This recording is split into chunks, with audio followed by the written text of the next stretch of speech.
This reminds me very much of the conversation we briefly touched on earlier about the East India Trading Company being so extraordinarily effective in India, and how the UK, in contrast with drawing on our own history, in contrast with France or Spain or Germany, managed to project so much power so internationally for quite so much time.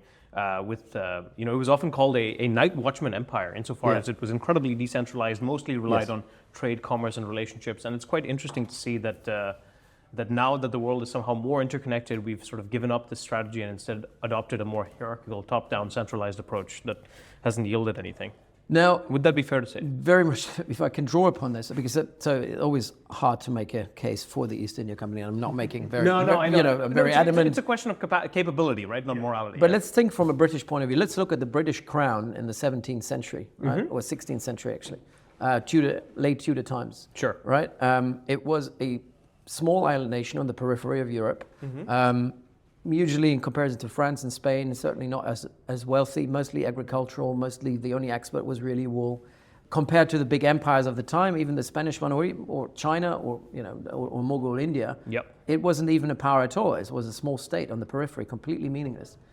Elizabeth I, in the late Tudor period, was thinking about, okay, we have no capacity. We have no capacity to build our own army. We have no capacity to build our own navy. We have no capacity to build the kind of levers of statecraft which are required for us to actually compete with Spain, Portugal, and the other countries that are already out there.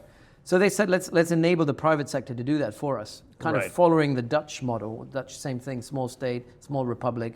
They said, okay, very decentralized, let's use the market. And that's what the Elizabethan age was all about. It's about empowering the market. And the East India Company, founded in 1600, was kind of the pinnacle of that development, of saying, let the private sector deal with this.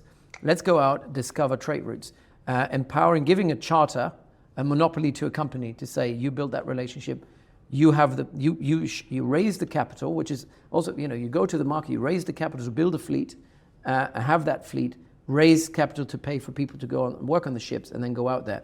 Everything was entirely privatized. At the peak, the East India Company had 200,000 people under arms, which were far more powerful than anything that the British Crown or the English Crown had at their disposal.